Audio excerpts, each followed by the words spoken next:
कोई प्रेरणा होनी चाहिए और प्रेरणा के लिए कोई भावना आवश्यक है। ये सारे तर्क मोह जनित हैं। रिश्ते नातों के मोह ने तुम्हारी बुद्धि को धूमिल कर दिया है, इसलिए तुम्हें सत्य दिखाई नहीं दे रहा। होता है, कोई प्रेरक होता है जिसकी प्रेरणा से मनुष्य कर्म करता है। कोई भावना तो होती है जिस भावना की पूर्ति के लिए मनुष्य अच्छा बुरा कोई भी कर्म करता है। अर्थात कर्म की जड़ में एक भावना होती है और भावना की जड़ में कोई ना कोई रिश्ता होता है, क्योंकि किसी संबंध किसी रिश्ते के बगैर तो भावना पैदा नहीं हो सकती। अर्जुन, तुम ठीक कह रहे हो। संबंधों और रिश्तों से ही भावनाओं का स्रोत फूटता है, परंतु भावनाओं की यह नदी जल्दी सूख जाती है, बिल्कुल ऐसे जैसे आग में पानी की बूंद तुरंत ही लुप्त हो जाती है। मरने वाले की चिता के ठंडे होने से पहले ही रिश्तेदारों की आंखों के आंसू भी सूख जाते हैं। कोई 2 घड़ी आंसू बहाता है, कोई 2 दिन। बहुत रोती है तो मां, वो भी चंद दिनों में फिर संसार की माया में फंसकर अपने दूसरे कर्म में लग जाती है। एक को तो तुम मुझे ये सिखा रहे हो कि ये रिश्ते नाते सब चंद दिनों का दिखावा है, और दूसरी ओर अभी अभी तुमने ये कहा कि संबंधों और रिश्तों से ही भावनाओं का स्रोत फूटता है। कहा था ना?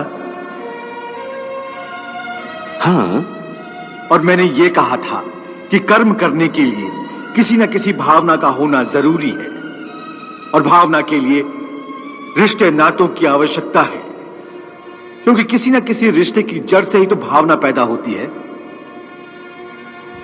इसलिए यदि मनुष्य सारे रिश्ते तोड़ देगा, अपनी भावना को त्याग देगा, तो फिर वो कर्म किसके लिए करेगा? अपने धर्म के लिए। धर्म के लिए? हाँ, अपने धर्म के लिए।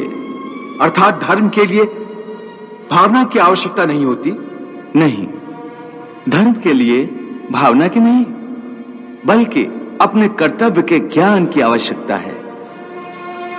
इस बात की आवश्यकता होती है कि मनुष्य समझ ले कि उस परिस्थिति में उसका कर्तव्य क्या है। भावना तो कई बार कर्तव्य के रास्ते में आ जाती है, मनुष्य को कमजोर कर देती है। जैसे इस समय तुम्हारी भावनाओं के कारण तुम्हारे मन में जो मोह उत्पन्न हो गया है, वो तुम्हें कर्तव्य के रास्ते से भटका रहा है। इसलिए शास्त्र कहता है कि कर्तव्य भावना से ऊंचा है। अभी तुमने बड़े ज्ञानियों जैसे तर्क किए कि कर्म के लिए कोई प्रेरणा होनी चाहिए और प्रेरणा के लिए कोई भावना आवश्यक है। ये सारे तर्क मोह जनित हैं। रिश्ते नातों के मोह ने तुम्हारी बुद्धि को धूमिल कर दिया है, इसलिए तुम्हें सत्य दिखाई नहीं दे रहा।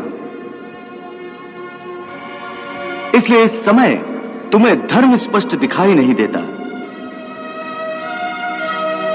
धर्म क्या है? धर्म की व्याख्या क्या है? इस बात का निर्णय कौन करता है? हे मधुसूदन, वो कौन है जो धर्म का विधान बनाते हैं? हे अर्जुन, हर प्राणी अपने धर्म का विधान स्वयं बनाता है। मैं समझा नहीं केशव। देखो पार्थ, धर्म का जो विधान किसी दूसरे ने बनाया हो, वो तुम्हारा धर्म नहीं हो सकता। तुम्हारा धर्म वही है जिसे तुमने स्वयं बनाया हो, जिसे तुम्हारी आत्मा ने स्वीकार किया हो। धर्म व्यक्तिगत चीज है, जिसका फैसला व्यक्ति को स्वयं करना पड़ता है। मैं अब भी नहीं समझा केशव। देखो पार्थ, मैं एक उदाहरण देकर समझाता हूं। किसी के गांव पर डाकू हमला करके गांव की लड़कियों का अपहरण कर रहे हैं। उसी समय किसी का पिता मृत्युशैया पर पड़ा जीवन की अंतिम सांस ले रहा है और पुत्र से बार बार पानी का एक एक घूंट मांग रहा है। उस समय उस व्यक्ति का क्या धर्म है?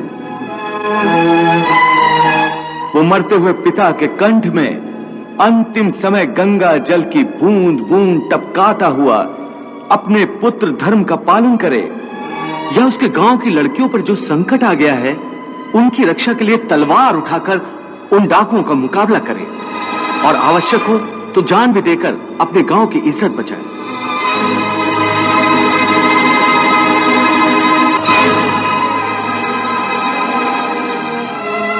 इसका निर्णय कोई दूसरा कैसे कर सकता है? इसको धर्म का दोराहा या धर्म संकट भी कहते हैं। ऐसी परिस्थिति में वो व्यक्ति क्या करे? उसका फैसला कोई बाहर वाला नहीं कर सकता।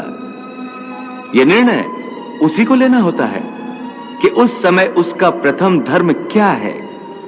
उस समय उसकी आत्मा जो आवाज दे वही उसका धर्म है। इसलिए हे अर्जुन,